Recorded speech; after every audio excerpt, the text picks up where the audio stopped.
So இப்போ வந்த guest மனு சார் எல்லாருமே போயாச்சு. போனதுக்கப்புறமா பிக் பாஸ் கூப்பிட்டு 2 ஸ்டார் கொடுத்து எல்லாருக்கும் கொடுக்க சொல்கிறாங்க.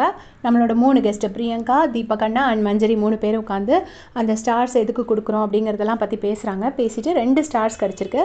அதில் ஒரு ஸ்டாரை சபரிநாதனுக்கும் ஒரு ஸ்டாரை பிரவீனுக்கும் கொடுக்குறாங்க. 2 பேரும் ஒரு கன்சிஸ்டன்சியோடு ஒர்க் பண்ணாங்க.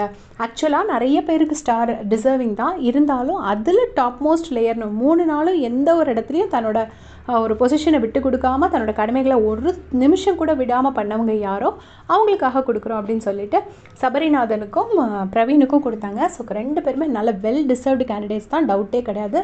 எந்த ஒரு இடத்துலையுமே அவங்க வந்து அவங்களோட வேலையை விடலை. அப்புறமா மஞ்சரி சொல்லுவாங்க, இது போக நிறைய ஸ்பெஷல் மென்ஷன்ஸ் இருக்குது. அமித் அவங்க வேலையை நல்லா பண்ணார், சுபிக்ஷா அவங்களோட வேலையை நல்லா பண்ணாங்க, பிரஜின் மெயினாக சொல்லுவாங்க, பிரஜின் அவரோட வேலையை ரொம்ப பர்ஃபெக்டாக பண்ணியிருப்பார் அப்படின்னு சொல்லுவாங்க. சொல்லிவிட்டு பாருவுக்கு வந்து நாங்கள் வந்து இந்த வீக் என்னால் ஸ்டார் கொடுக்க முடியாது, ஏன்னா அவங்களோட பிஹேவியர் புதுசாக இருந்துச்சு, ஒருவேளை இது இப்படி கண்டினியூ ஆச்சுன்னா அடுத்த வீக் வேணால் நான் ஸ்டார் கொடுப்பேன் அப்படின்னு சொல்லிட்டு பார்வதியை சொல்கிறாங்க. அசிஸ்டன்ட் மேனேஜராக அவங்க தெரிஞ்சாங்க, பாருவாக தெரியல, இந்த வீக் அசிஸ்டன்ட் மேனேஜராக தெரிஞ்சாங்க அப்படின்னு சொல்கிறாங்க.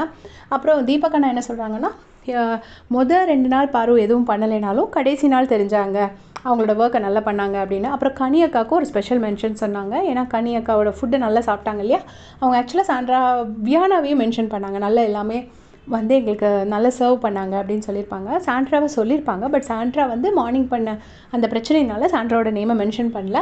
அப்புறம் தீபக் அண்ணா சொல்கிறாங்க, தீபக் அண்ணா எப்போவுமே கவுண்டர் கொடுக்கறதுல பெரிய கிங்கு. அவர் சொல்கிறாங்க, முதல்ல பாருக்கு ஒரு பெரிய தேங்க்ஸ் இந்த வாரம் முதல்ல அமைதியாக இருந்ததுக்கு அப்படின்னு சொல்லிட்டு சொல்கிறாரு. ஸோ அதுக்கப்புறமா சபரிநாதன் வந்துட்டு எல்லாரையுமே சொல்லி ஒரு பர்சனையாக தனித்தனியாக சொல்லி தேங்க்ஸ் சொல்கிறாரு. நான் வந்து கேட்டப்போ நீ அதை பண்ண, நான் வந்து கேட்டப்போ நீ இதை பண்ணேன்னு சொல்லிட்டு எவ்ரி பர்சன் சபரிக்காக என்ன பண்ணாங்களோ அதை சொல்லி செப்பரேட்டாக தேங்க்ஸ் சொன்னார். ஸோ ஒரு பாசிட்டிவ் நோட்டில் அது முடிஞ்சிருச்சு. இனிமேல் தான் அது சீக்ரெட் டாஸ்க்குங்கிறது ரிவீல் ஆகுமா இல்லையாங்கிறது பொறுத்திருந்து பார்த்து அப்டேட் பண்ணுறேன். தேங்க்ஸ் ஃபார் வாட்சிங்.